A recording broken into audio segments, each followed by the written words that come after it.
Well, Messi retired after the World Cup, and this is like the second time he's retired in the last couple of years. Because he retired during the qualifiers for the World Cup. Then he didn't, and he came back for it and got them into the World Cup. Yeah. No. He retired after the Copa America. Okay. Yeah. And then Ronaldo, he didn't retire, but I think he said he wanted to get used to like Italy and Serie A, Juventus and all that. So he didn't play any games after the World Cup for Portugal. Both of them back.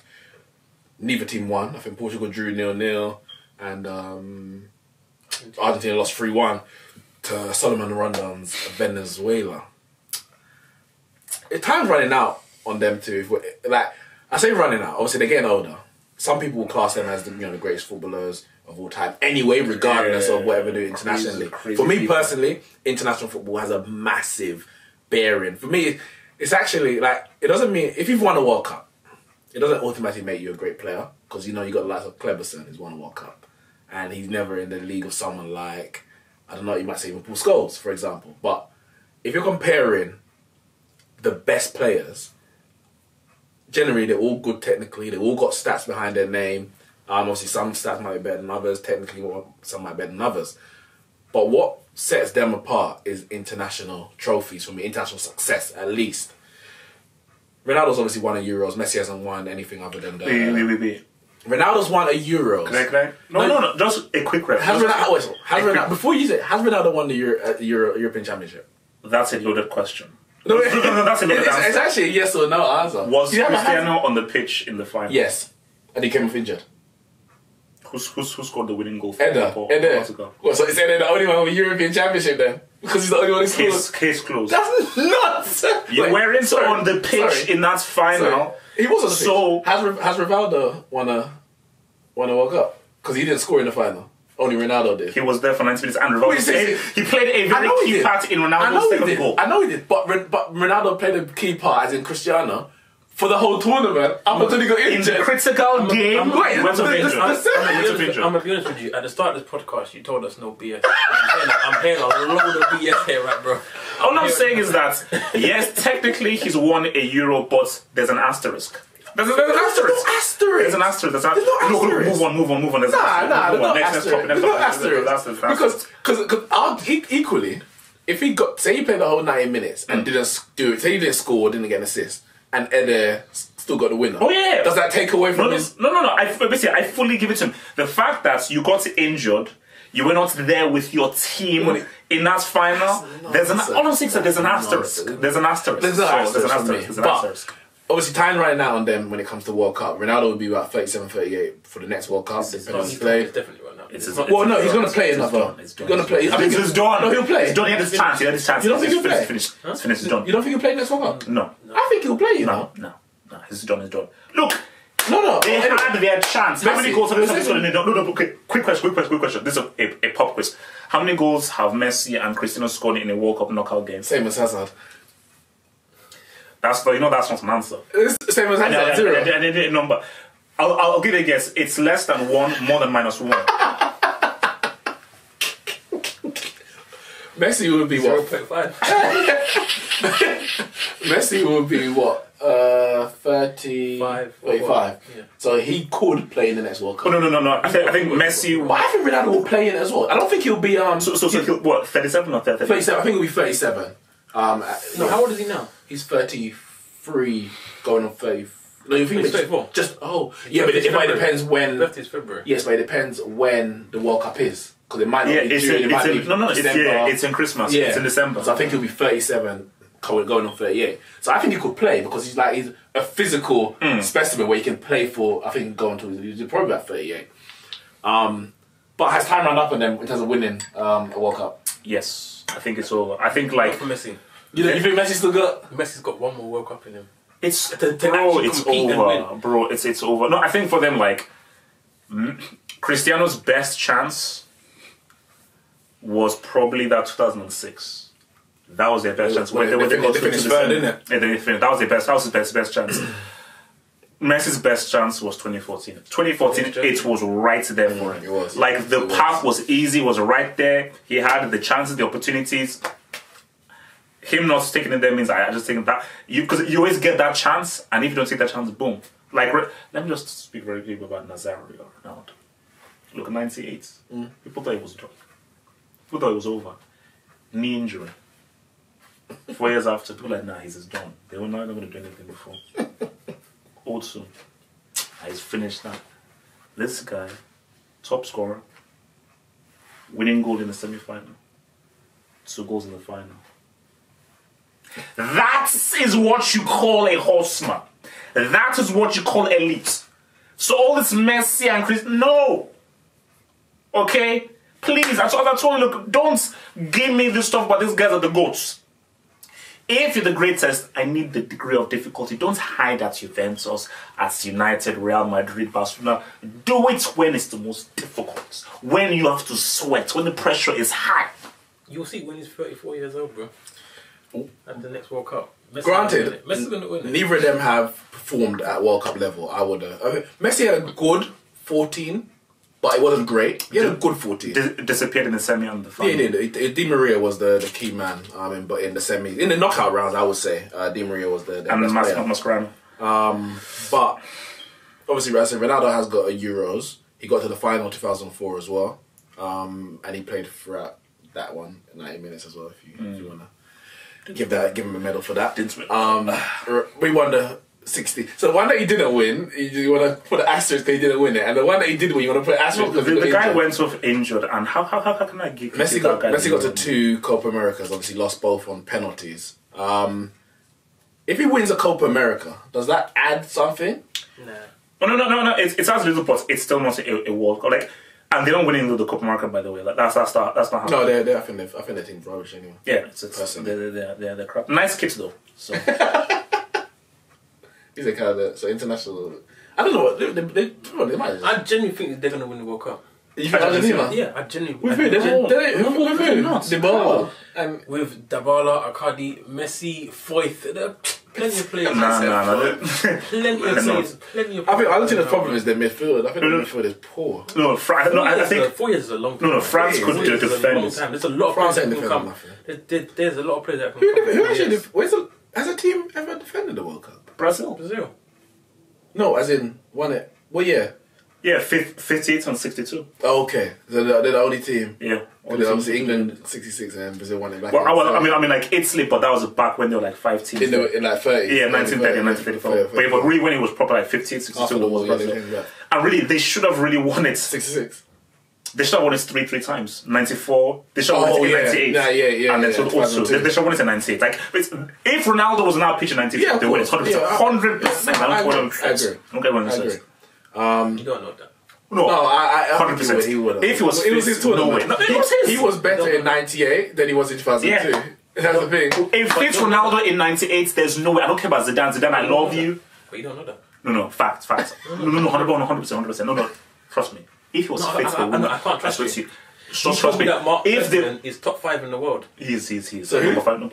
Stegen, he's 5. Because you have to know go. Because he can pass the ball. And then he says, trust me, when he says stuff like that. No, but what I'm saying, if Ronaldo was on that pitch, oh my god, if he was fit in 98, I remember watching that thing in Nigeria as a. If he was fit, they win that World Cup 100%. I'm so sure of it. I've never been sure of anything in my life. If he was fit, they win that damn World Cup 100%. I don't care what anyone says. No. I would agree. But yeah, international football.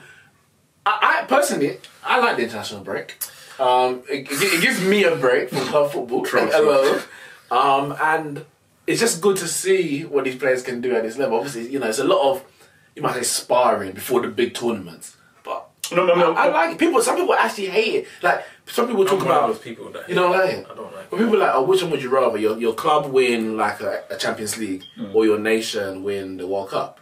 And I'm like, World Cup every day of the year. Obviously, it's only every 4 years. But if Jamaica, Trinidad, or even Brazil won the World Cup, that's once every 4 years. Champions League every season. You don't win this year, you win next year. You don't win this year, you win next year. If your nation wins the World Cup, right?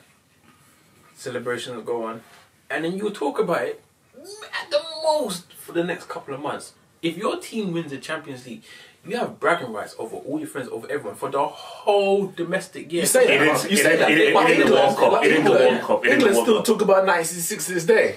Now, yes, within England, there's a unity there because they're all English, but they will brag to the rest of the world that they won the World Cup in '66. Those Italians from '06, those guys are still heroes. Those guys, Fabio Grosso can walk into any restaurant and order as much pasta as he wants without paying because of what he did in that 2006 World Cup. Like, no. I think it immortalizes you when it comes to the World Cup. Champions League, like, everyone wins it. Yeah, it's been won by everyone. Basically, as you said, you go to the European Cup, if you look at all the winners of the European Cup, there's clubs that are now, like, not non-existent, but pretty much you don't even hear about them who have won it because it's, a team comes up, they win it and they disappear. You never hear from them again. But a World Cup is that forever. That is it. You are the best nation, best players in the world. Some nations have won it and they've disappeared. Yeah, but we still speak about them. Yeah.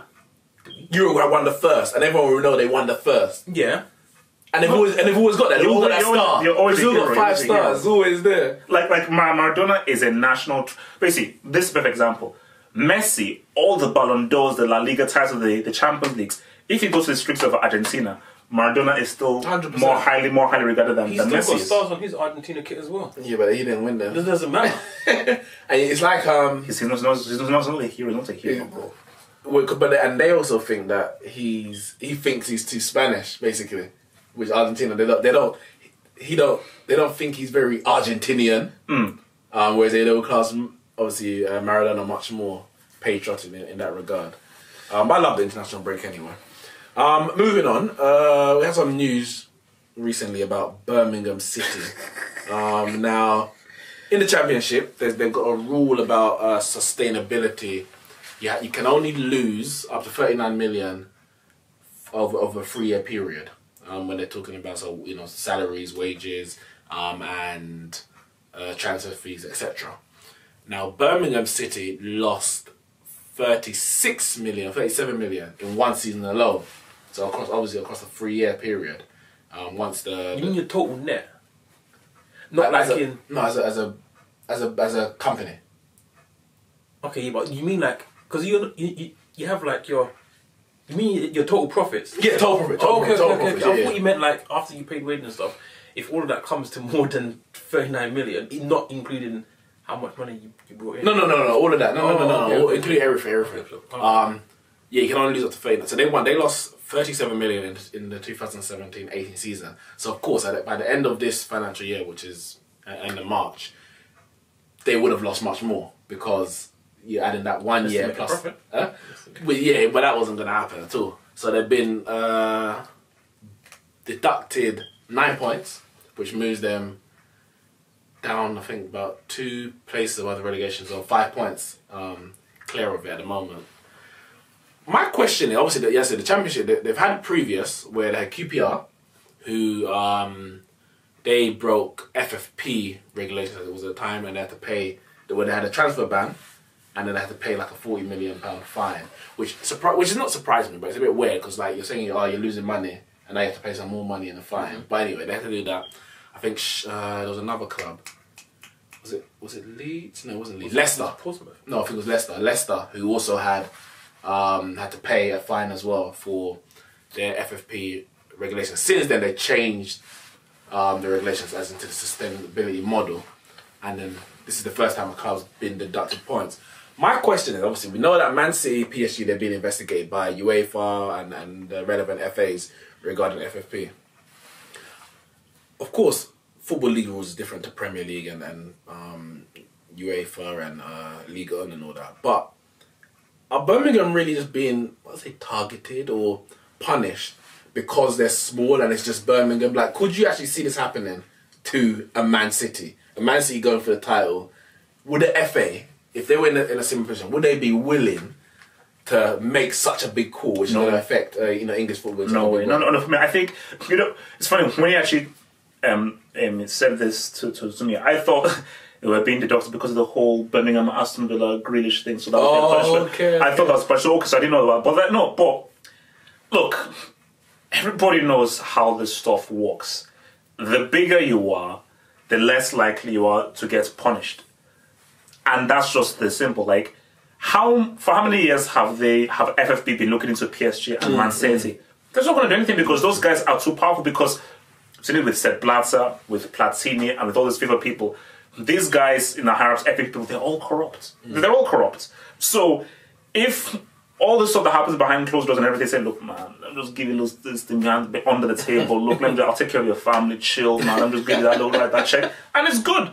Birmingham can't give you anything on the table because they don't have that kind of cash and money. So I think that, look, life isn't fair. And football isn't any different. Because if things were fair, we lived in a utopia, then it's like, wait, if you're doing that to Birmingham, my God, I said City haven't done the same thing. PSG haven't. Of course they've done most. Everybody knows it. But we don't live in a fair world. And I reckon that's for PSG and Man City. Their profile is too big. Their brand is too big.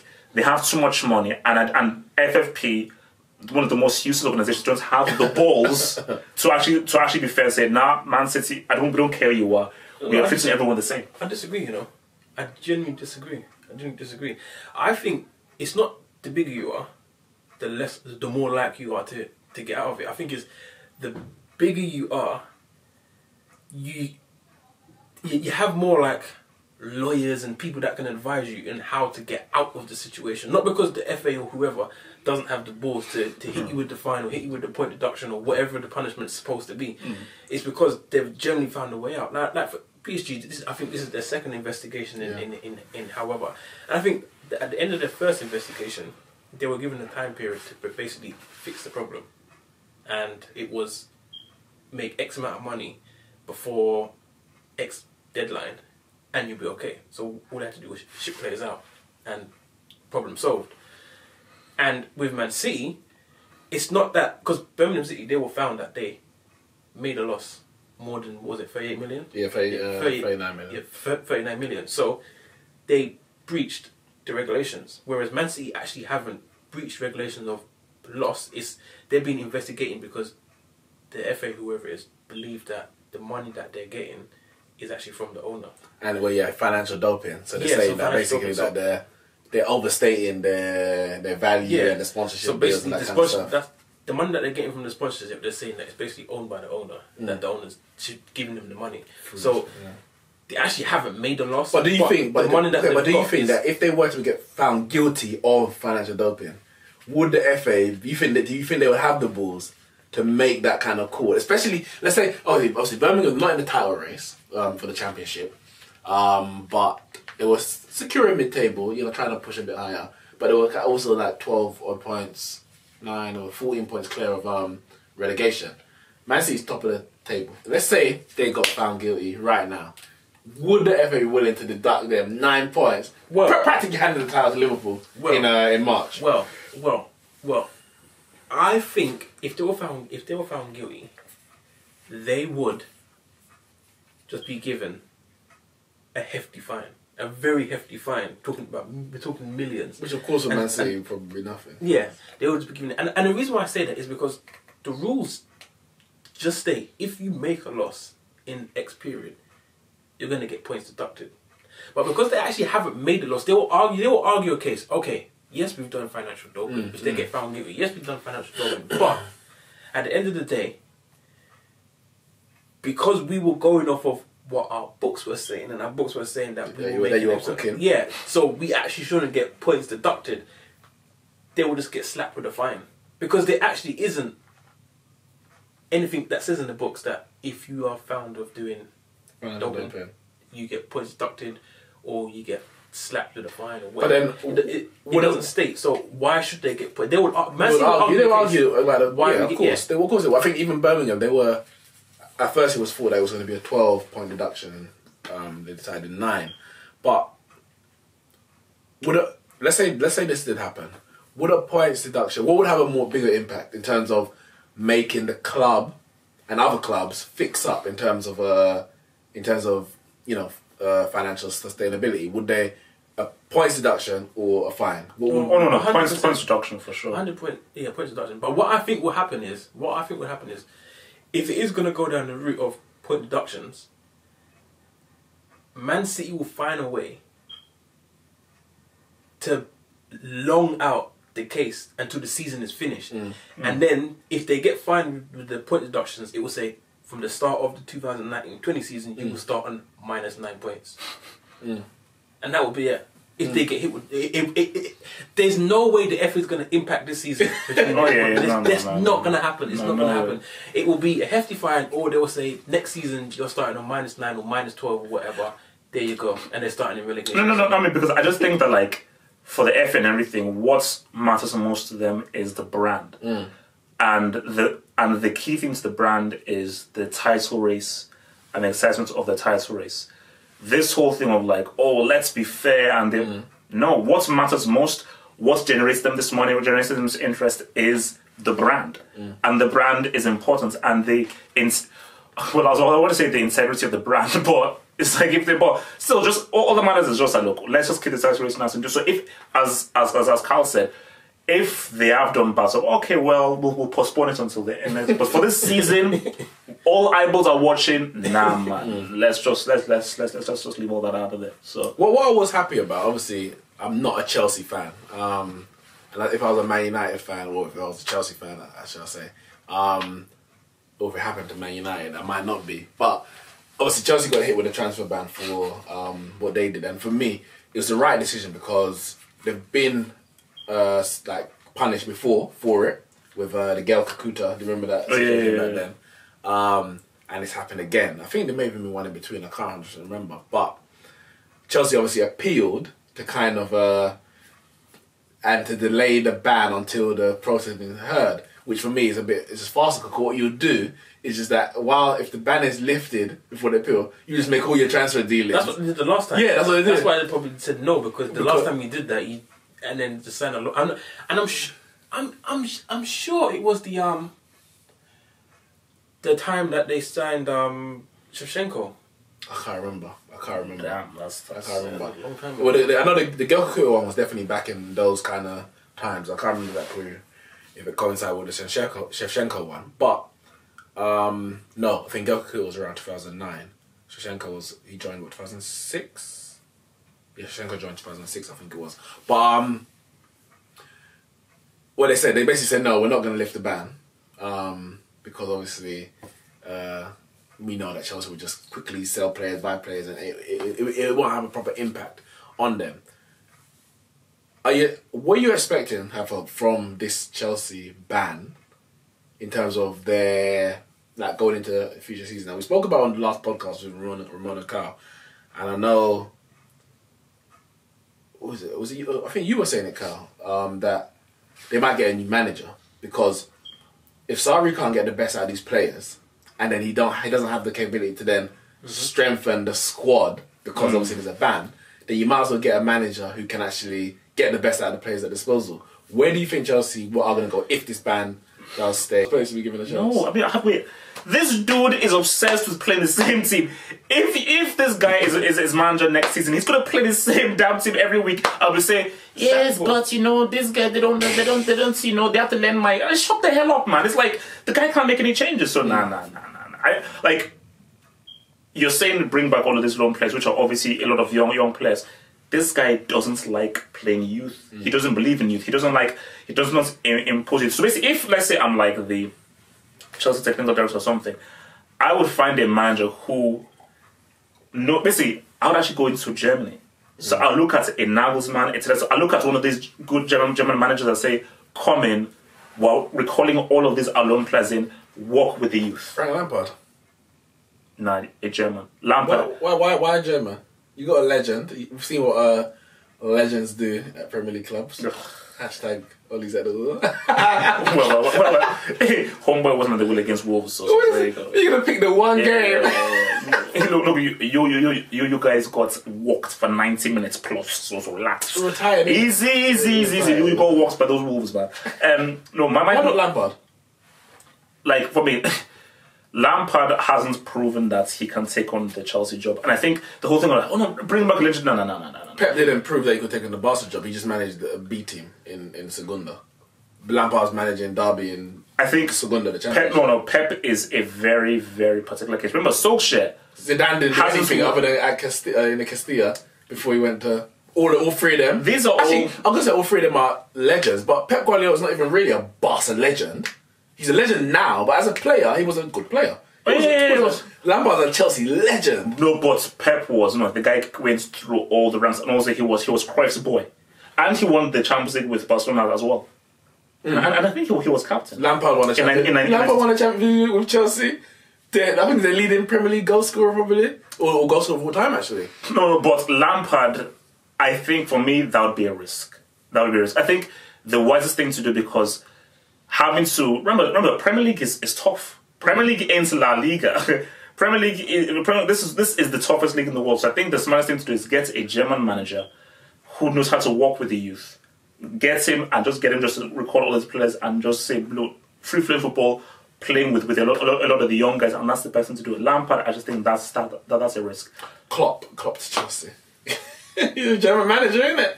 What do you want? Joachim Löw. What? Let me not say anything.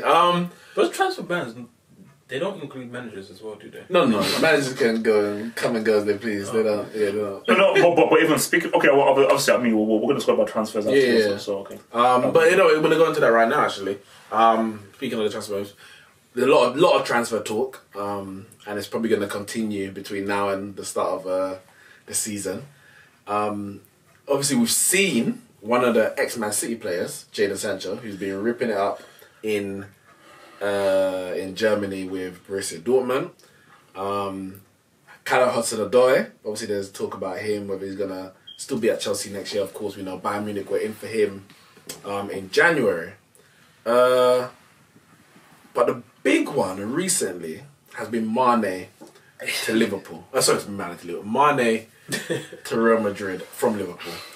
Now, Zidane's back, and Zidane's coming to do damage. That's a reality. Because, let's be honest, he left because, one, he won 3 Champions League. You can't get much better than that.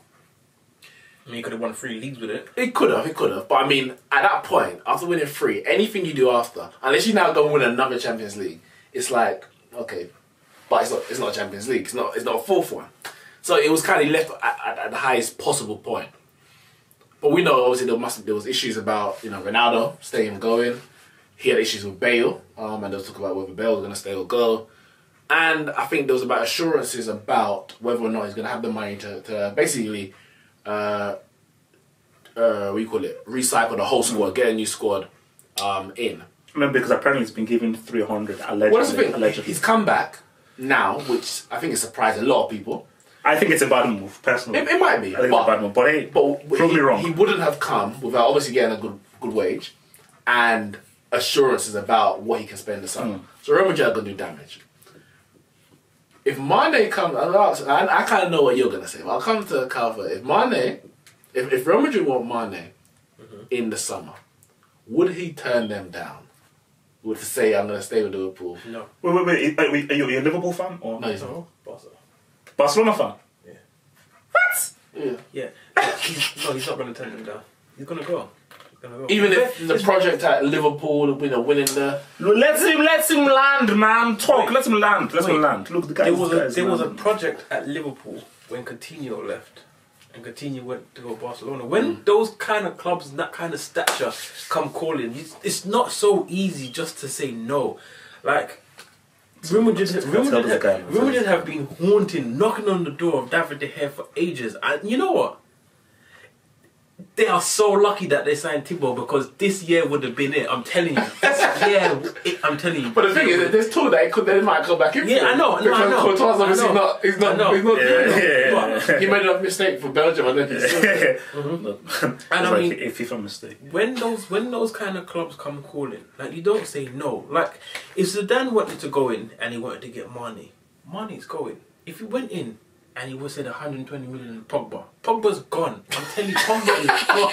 I don't care what anyone says. Pogba is gone, bro. Well, that's another one. The Pogba actually came out during... It's funny, international breaks always... they're hilarious to me. Because everyone either drops out injured, or someone makes a quote. And it's always like you have the whole season where you just choose the little 2 weeks in October and then March where let me just speak to the media and say everything that I want to get on my chest. Because they're not around club officials. Yeah, it must be. So obviously he's come out and basically said Real Madrid is a dream, like a dream team, a dream move.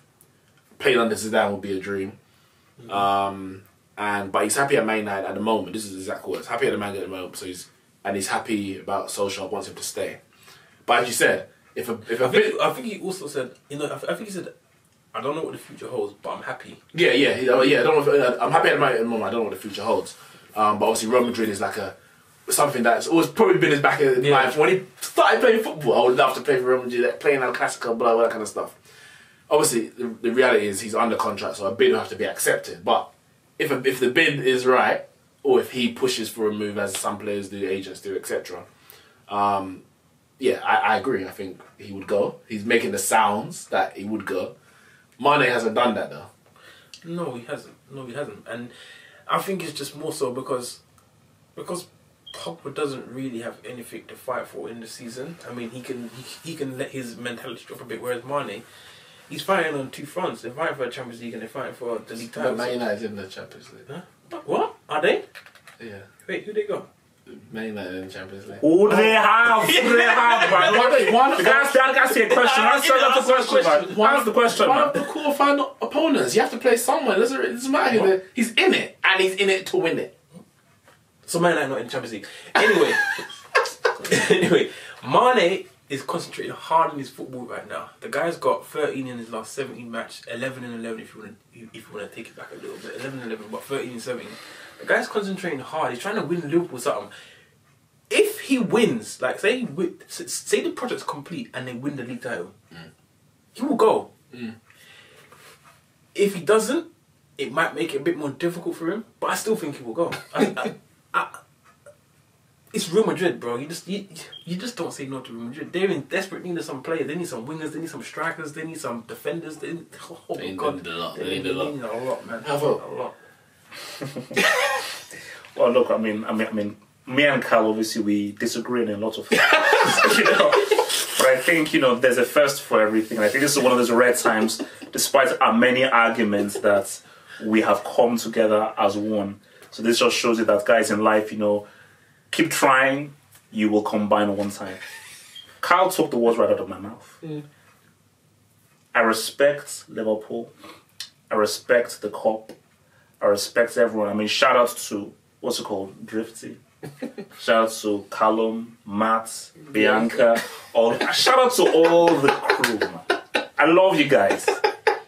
If Zidane picks up the phone and says, Mane, I want you, do you think for 1 second, Mane be like, he's right, he's good. Hey, Zizou, I thank you, but I want to remain at Liverpool at that Anfield. Is that say, excuse me?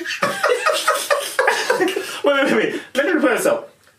I'm telling you that I want you to play at the Bernabeu. Are you mad? Mane is saying yes. There is no, unless Mane is mad, unless somebody stole his brain. As Carl said, there are clubs you don't say no to. And this is not disrespect to Liverpool. Every great player that you can think of has played for either Barcelona or Real Madrid. Think about it. All of the great players that we know have played for either Barcelona or Real Madrid. If Real Madrid come calling, any player you speak to, that is one of the teams you want to play for. People say, okay, I love Liverpool, I love United, I love Bayern Munich. There's something about Barcelona and Real Madrid. Yeah, no, I agree up to a point. Because there are great players who haven't played for them. The likes of Maldini when Serie A was high. And there's a lot of Inzaghi, for example. These are all top players. But of course, yeah, especially in the last, we talk about even the last, 15 years. Players, all the Ballon d'Or winners, of course, Messi, Ronaldo. Kaka wins it, goes off to Real Madrid. Cannavaro won it when he was at Real Madrid. They obviously Ronaldinho at Barcelona. It just... and for me, I don't think it's going to happen because I just feel it's just a rumor, and this is just... I still think we'll probably get into this. I think Hazard is the number one priority. I think that is what he wants to get, and then you've got maybe Icardi, you've got all of these guys. But let's just be real, man. If Real Madrid... it's a question about how much. Now, that's something that we can discuss. I said in my video, 250. And people go, easy, let me land. Wait, I genuinely didn't hear you. 250. Can I land? Let me land. I said in my video that if you're Liverpool, I believe Mane is Liverpool's best attacking player. Van Dijk is the best player. Mane is the best attacking player. If it's a case of like, no, we don't want selling him for anything. If they truly value him, 250 will begin discussions. If it's a case of like, he's not for sale at all. We don't want him at all. Now, are you guys saying that if Liverpool truly value Mane as a player who's not for sale, they'll accept 150? Let's be real. If they truly value him, I'm like, no, he's not for sale. He's one of our best players. You saying they accept 150? What I would say, we'll put it like this.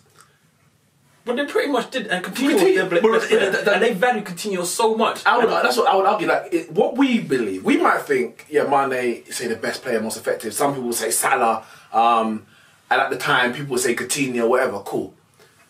But Liverpool, at that point in the summer, because obviously he went in January, but in the summer when they were all rejecting all the bids, he was Liverpool's key player. Whether you think he's the best or not, it was another. But he was their main man, the talisman. And they ended up selling him for 140 million, 142 million. Now, the market ain't changed that much since then because that was after the Mbappe, Neymar, Dembele, and obviously Pogba was even before that. But all those signings happened. Nothing major has happened since then to say now Liverpool's best player is worth 250 million. 150 million for me is reasonable. I think that's reasonable. And it all depends. Like, if Liverpool don't want to sell, right? Maybe we can up it. But if Mane comes and says, no, I want to go, that's the thing. And he pushes it, that drops his value instantly because now they kind of have to sell. If Real Madrid come and say, here's 100 million, and Liverpool go, no, 100 million is not enough, we don't want to sell. And then Mane comes out and goes, well, listen, I want to go with Madrid. You got to make this happen. They're not selling for 250. That's never going to happen. And the thing is, look at Coutinho. It's not going to happen. They had no intention of selling Coutinho. They were going to buy Van Dijk in the summer, regardless of the Coutinho deal. They got in Salah already in that summer, but they were rejecting everything. It was not like, oh, get it out to a certain figure and then we sell. It was reject. Coutinho then pushed for the move, so much so that come the last couple months of his Liverpool career, he didn't even play as much. He was injured or something like that. If Mane pushes for that move, 150 million is enough. Okay, look at this. This is where I stand. This is where I stand. Drifts, man like Mass, Jados Maximus. If Mane asks for a transfer, I think we're looking at like 120. Because I think, see, that is an element that I didn't really take into account because. Okay, but let's just backtrack. So even if he asks for a transfer, okay, let's just play the scenario. He balls out. He keeps on scoring, scoring, blah blah blah blah, and he ends up being maybe third top scorer, and he's seen as one of the best players this season. And he asks for a move, but Liverpool are like, no, we want to keep you. We refuse. 250 is the thing. We refuse. See, even if you ask for a move, 250 because you ask. You're one of our best players. So even if you want to move, Liverpool might offer him a new contract to show that they want him to stay, and he might say, no, reject, I want to move. But they will have to sell him. But my argument isn't, because you're saying 250. If Liverpool don't want to sell him, they won't, because I think he's got a 5-year contract, full 5-year contract. If Liverpool don't want to sell him, no amount of money buys him. You are not going full stop, done, dusted. Like when Barca against with PSG and Neymar. Not selling. They had to hit his release clause for him to go. So that's why it was 200 million. Does he have a release clause? No, he doesn't. No. He doesn't. Everyone in Spain has to have a release clause. By law. By law, yeah. And in England it's by choice. Like Kante had a release clause, for example. But that's the only reason why Neymar went. So Liverpool, their options are, for me, we're not selling. Full stop. I don't care. You can bid 500 million. We're not selling. Which Real Madrid would never do. We're not selling. Or, if Mane pushes for the move, for me, you sell him for what his value is. And I would say 150 maximum. Now, it's not. I don't think we'll ever get to 250. Because if he's pushing for the move, 150 will be enough if Liverpool are willing to give him the move, reluctantly, but willing, 150 is enough. Okay, look, let me throw this in there. Do you feel Real Madrid would bid 150 for Mane? No, and I tell you why. Yeah, I would say no. Not because he's not worth it, but I think they can get more for their money. And I say that because I read something that President Roman just said. He said that Florentino Perez. Yeah. He said he would like to sign Neymar or Mbappe. Yeah. That's who he's looking at. And he said if the possibility is there, both of them. Yeah. He wants both of them. So I think those two are his number one priority. No. It's that. I would say Hazard. I don't know yet. Hazard is I used to think that, but I don't know. Hazard is number one. No. If they get let me speak to the people out there. Mbappe has to leave PSG. I agree. Let me be real. He has to leave PSG. You don't have to leave this season. No. He does. No. After that crap that I saw against United, he has to leave it this season. that just crap. If it's about priority, Real Madrid should take Mbappe as the main target. Yeah. I think that should, because at 20 years old of his ability, and if I'm Mbappe, that is the challenge you want to take. Your challenge is to dethrone Messi. That is a great challenge. Your challenge is you're here to dethrone Messi. The classical now takes on a whole new element. Yeah. So, but then, what is his value? How much do PSG value him? 200 million minimum. Because minimum? Yeah, because they bought him for 170. 200. 200 minimum. Minimum. But I tell you what, and I think why it's perfect. Because listen, the guy's 20. 10 years in it. 10 years. Easy. That's 20 million a year. What? You don't spend 200 million on someone that's 27 or 28. No. That doesn't happen. That doesn't happen. Guys, relax. Look, 120. No, what? 120. Just chill. 120, John. You're not listening. 135. They spent 170. 135. Look, let's just talk about 135, man. Listen, PSG bought 200 is too much. Come on, But 135. 250 for Mane. Okay, 140. This ain't We're not auction. Look, guys, come on, 140. 200 is too much, man. PSG bought him for 170 million. Since then, he's won the World Cup. You'll be lucky if you even get him for 170 million. Neymar went for 200 million from Barca to PSG. Mbappe is worth at least, I'm telling you, at least. Okay, what about installments or something? No, it might be installments. I don't know how they're going to do it, but May well be. It's at least 200 million. And within that, I'm having a clause for if he wins the Ballon d'Or. I'm having a clause if he gets top goal scorer. Okay. So you're telling me that 175. 200 million. 200 million. Okay. That's the base. Why not 175? Why not 175? Okay, 180, man. Come on, 180. I tell you why it would never be. 180. PSG haven't actually got a return on their money. Now, because they bought him to win the Champions League. They were winning Ligue 1 without him, so they didn't need him to do that. They were bought him to win the Champions League, and they won the Champions League yet. So if they're going to sell him, they need to make a return on their money financially, because they ain't got a return on their money. Not saying he ain't performed, but they ain't really got a return on their money. This is how you negotiate. So look, this is how we negotiate on the streets. 180. And I'm saying to this guys, for this 180, you can win the Champions League, because 180 can build you the team and the players that you need. Just give us the prodigy, and we'll give you this 180. And this 180, you can build the team. You need defense, keeper, attacker to go in there. 185. If I don't come on, guys, 200 is too much, man. 200 ain't enough. 200 ain't enough. And PSG don't need the money either. That's the best out of it. PSG don't need the money. So look, if it's 200, that means okay. So he's got 300. So let's just say he's got 300 to spend. So you're saying 200. What can he get to? Because look, they need a. No, listen.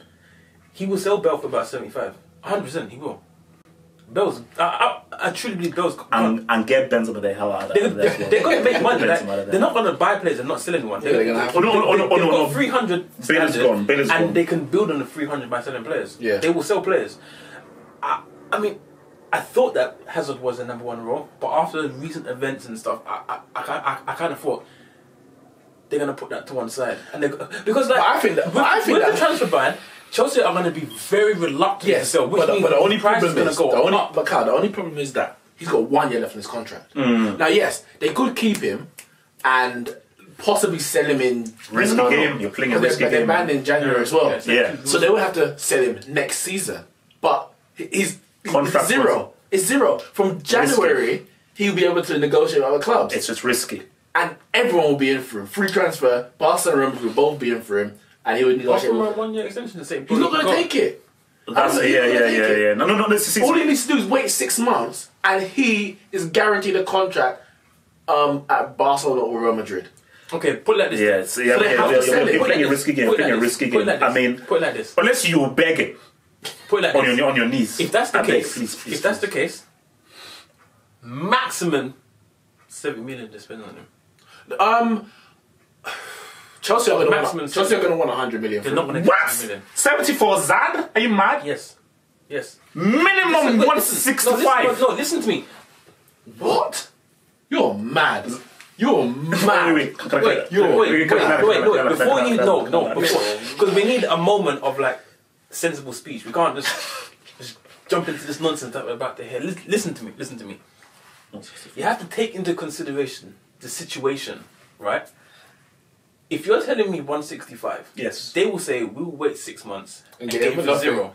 Because if 165, right, that's half of their transfer budget. They're spending on a guy that they can get in 6 months for zero, right? That's nonsense. They will rather spend. You're talking about a top 5 player. They would rather spend 200 on Mbappe. Maybe sell a couple players and spend 150 on Mane. Get them two in. Wait till January, sign Hazard for zero, for free, and Bob's their uncle. They would never spend 165 No way. And eat up half their budget. That's not going to happen. Can I 80 million max, I give you. Can I respond? First of all, you're talking about a team star player. First thing. Yeah, but let me land. First of all, you've been hovering for a while. Man just circling around with. Basically, you're talking about a team star player. First thing. Talking about a guy who's top 5. Second thing. Third thing is this. Guys, give me a break. 70 million for that. Guys, I know that we like to laugh and joke and it's all good. Guys, give me a break. 70 million for that. No, listen. Listen. Okay, 150 minimum 150. Not one kobo less than 150 million. You're mad. Anything was that's mad. That's what, guys. Let's give me a break. Let's be real. 150 minimum. Minimum 150. That's 150 is about 50 million too much for me. I'm saying Real Madrid would not, and it's not about what Hazard's worth, in terms of his ability as a footballer. That's not in question. I'm saying it's what Real Madrid are willing to pay. I don't think, for me, Real Madrid will maximum pay 100 million for Hazard. If you're lucky, 105 million. Make it, it broke the 100 million barrier. Something like that. So what are Chelsea supposed to do with it with that kind of money? Well, the thing is, whether they keep him or don't, whether they sell him for 100 million or 200 million, they can't spend it anyway. Not this summer. And not in January. So the amount they get for him this summer ain't going to change anything for next year if the ban's in place. So Chelsea are going to sell their star player for what? 100 million. He's got 1 year left on his contract. I can't see more than 80. Genuinely, I can't see. He's got 1 year left on his contract. No. Let me give you an example. I'll give you an example. No, that's Alexis Sanchez. Now, I ain't saying he's the same ability as Hazard, but he was Arsenal's star player. He was as important for Arsenal at the time as Hazard is for Chelsea now. He was. No, it wasn't. Okay. Zad is a one-man team, so... Alright, maybe they had working with scraps. Maybe Arsenal had a two-man team. But that being said, Arsenal were 5th, 6th in the league. Chelsea and Hazard have at least won Premier League titles in the last few years. So I'd argue that Sanchez as a player was carrying more scraps than Hazard is. But anyway, what happened with them? They didn't sell him in the summer when there was talk about Pep wanting to do a swap deal with Sterling and cash for Sanchez. They should have, innit? They should have run with that. They rejected it, and they did a swap deal for Mkhitaryan. That's what it came to. It was that desperate that they were willing. And Mkhitaryan's a decent player, but he ain't in the level of what Sanchez was for Arsenal. He's not in the level of what Hazard is for Chelsea. but that's how much he became worth to Arsenal because his contract was going to run out. And that is the situation Chelsea are in. So I ain't talking about Hazard's ability. I'm just talking numbers. You say Maps is overrated? You would have got Bell if you didn't get a transfer ban. I'm telling you. Huh? They would have gotten Bell. Who? Chelsea. Get a transfer ban. Well, it's like a swap from Hazard. Yeah, I think so as well. They would have got Bell. I think they would have. That's not going to happen now. So now they're going to say 8 million. Because if they were going to do a straight swap for Bell and Hazard, right, you have to look at it and say, well, rooms are going to get 100 million plus for Bell. No, they won't. They'll get 70 max for Bell. 70 max for Bell. They would get any club. I would. The only team that would pay more than that is PSG. That's because they can. Yeah, and they may do a thing with Mbappe if Mbappe wants to leave, for example. But because of Bell's age, that's gonna and his injury record. Yeah, no team's gonna want to break the bank for him. But yeah, I think 100 million for Hazard, unfortunately. And I think 80 tops. 80 tops. We'll speak to him. If he leaves, you'll see. Yeah. The guy's not leaving for anything. Well, in terms of Mane, anyway, I don't want to put out there. I don't think he's gonna go this summer anyway because I think they've got other targets. Yeah. For me, I'll say Hazard is their number one target, Real Madrid, but it's their number one. But I don't think they have to do much work because he's spoken so much about it. It literally is just about let's agree a deal with Chelsea and the deal and everything's done. Icardi possibly. Yeah, because they definitely need a striker. Benzema is finished. Scrap. Brick. There's Icardi. Who else is out there? Mbappe's going to do that. Oh yeah, Ericsson. Well, yeah, but if Mbappe goes, he might play up front. I know he doesn't play there, but he can play there and he has played there. But he's not good at that. And I think Mbappe is Bale's replacement. On the right hand side. So I think what they're going to have is Asensio, Mbappe, then a top striker in there. Then you got Hazard as like, But then it's weird though because... Yeah, Hazard would be like the kind of Isco role, but then Ericsson as well, because there was Ericsson also as well. But you know what? Wasn't he playing a diamond at the end of last season? Wait, who's Zidane? He was. Yeah. He was Casemiro, Modric. Benzema, Ronaldo up front, kind of thing, with Isco behind. Oh yeah. So if he does that, then it could be Mbappe. No, he won't do that. He doesn't have Ronaldo, man. Yeah, it's true. Mbappe, Mane, no. And, I think he'll just have like a front three, like a striker. But then he loves Benzema, so that's the issue. So he may not actually get a striker, but I think he'll definitely get to Hazard. What he may do is, I think what he will do, Hazard on the left, maybe Mbappe on the right, and then a striker there, and then obviously Ericsson as the attacking midfielder. I don't know where you got Ericsson. Well, Ericsson's only got 1 year left in contract as well, and he's not renewed. Yeah, he's renewing. And like people have talked about linking him with Real Madrid as well. So. But would that be to replace Modric or to partner Modric? Let me be real. Can we have an honest conversation? Ballon d'Or winner. Modric. Can we have an honest conversation about Toni Kroos? We can. Can we have an honest conversation about Toni Kroos? I didn't know that was part of the topic. But is he slightly overrated? Is he overrated? No, he's been world class for a very long time. For a very long time. For a very long time? Would you trust Toni Kroos to control a game on the midfield by himself? To the same degree as a Xavi, a Pirlo, a Modric, a Marco Verratti? Right now, no. Not right now, no. But at a time, yeah. Yeah, at a time, yeah. What, 2013?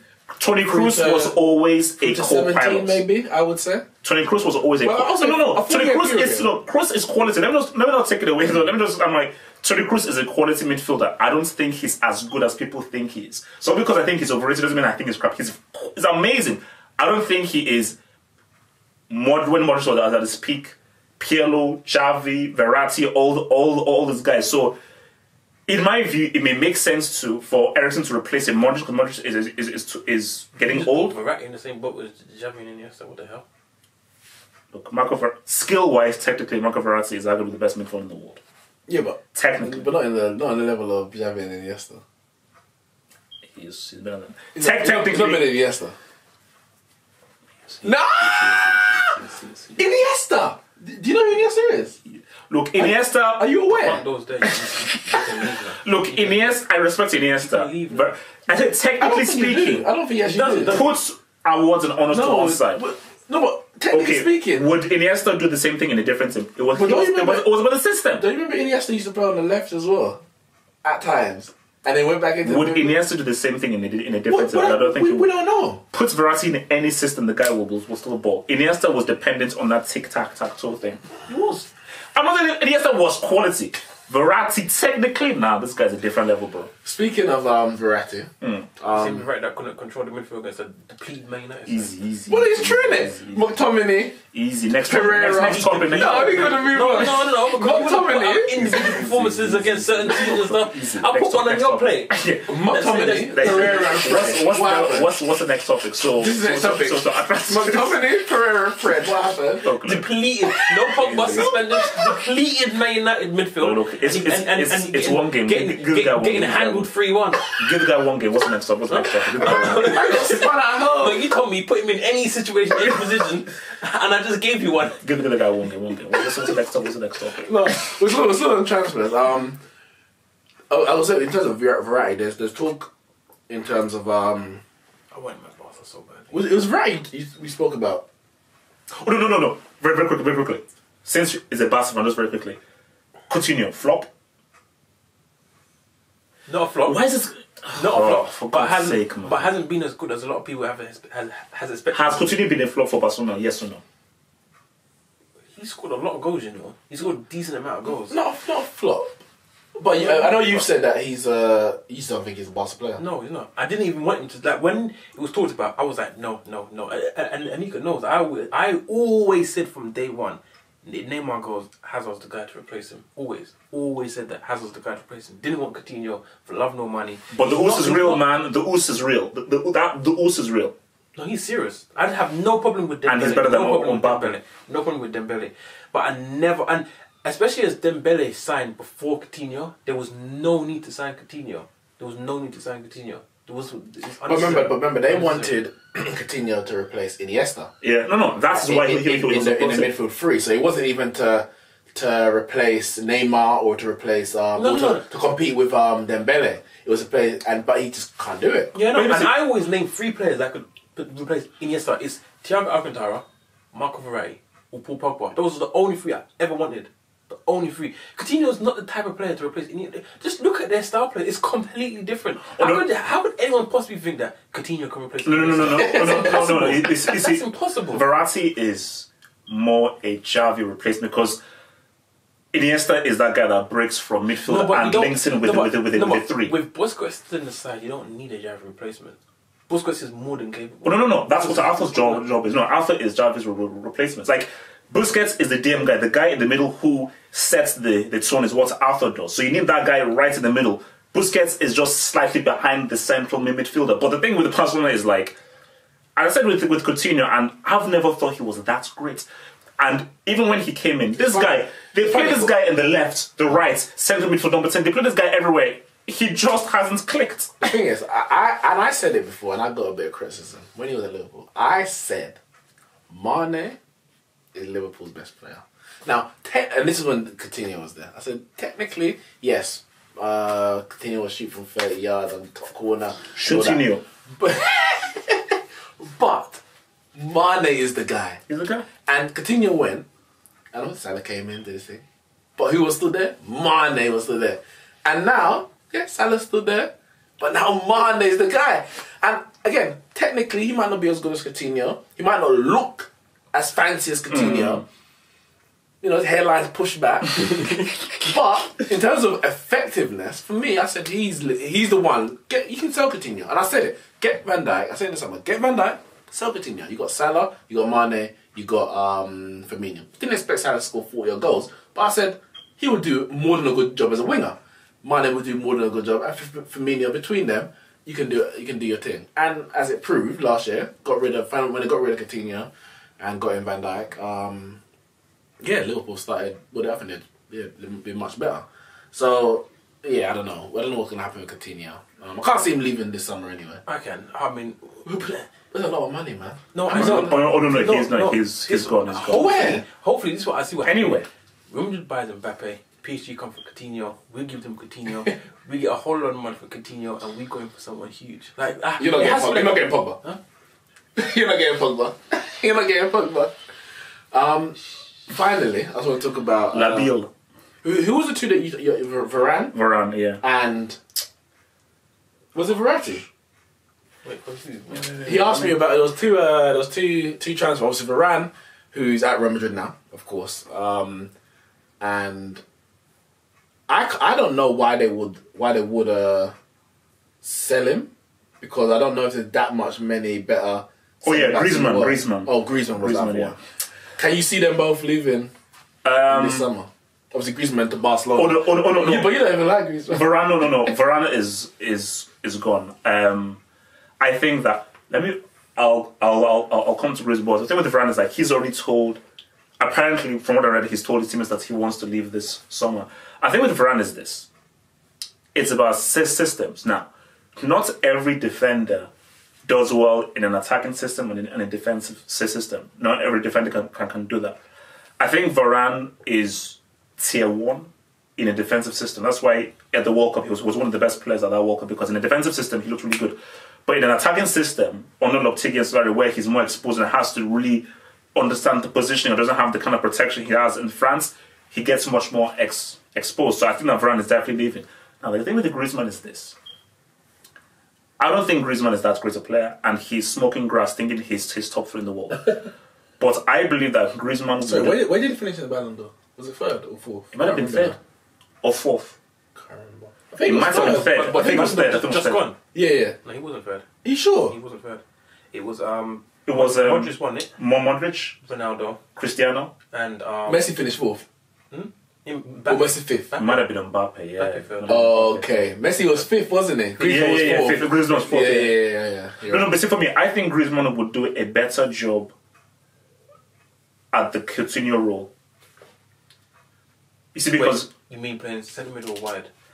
Because he plays in basically like wide left. So sort of like the guy breaking in from midfield. That would be more a cam behind the striker. Yeah, because that's what he plays for France. Well, not always, but he sometimes. plays in the 3. I think he plays right. Well, in the last game, Giroud was up front, Mbappe on the right. I think it was Lemar. Was it Lemar? Or was it Dembele? No, it wasn't. It was Coleman. Kingsley on the left, and Griezmann was behind Giroud. So if Barca want to go that way, but then when you got someone like Messi, you don't want too many players in that area clogging up. I don't know where he would fit into Barca. The thing is, because he got Suarez, unless you're replacing Suarez because he's getting older. Yeah, but the thing is, right, Barca play 2 formations, and I don't know why or when the manager chooses to play certain formational times, but it's split between 4-4-2 and 4-3-3. But recently there's been like a lot of the 4-4-2 where he would play Messi, Suarez up top, and then he would play like Busquets and either Vidal or any one of them, man, and he would play like Semedo on the right and Coutinho or Dembele on the left or whatever. And Coutinho can't play in a 4-4-2. I mean, not Coutinho, sorry. Griezmann can't play in a 4-4-2. It would have to be a 4-3-3. And then it just doesn't work. Someone has to get sold, and you have to buy centre mid because he can't. He honestly can't play centre mid. You got Busquets there. Oh no, he can't. No. He has to be part of the front 3. Yeah, he does. He has to so then. And you can't take out the You can't take out Dembele. Yeah, you can't take out Dembele. Yeah, you can't take out the Oos. Dembele misses what? Draw Messi, isn't it? Man, it's on something so strong as Listen, guys, come to the end of our podcast. Let us know everything you think transfer. Mane, Bale, Pogba, Hazard. Are they likely to move this summer? It's going to be a massive summer. And Mauricio Sarri, is he now under pressure? If he wasn't already, is he now under pressure to play Callum Hudson-Odoi in the Premier League? He hasn't started a game yet, maybe, after the international break. We'll see him replacing, as Hafo put it, the world-class talents of Pedro and Willian. I want to thank Hafo for joining us. It was a pleasure. I will see you again, hopefully next week. And guys, thanks for listening, thanks for watching, and we'll see you soon. Stay black.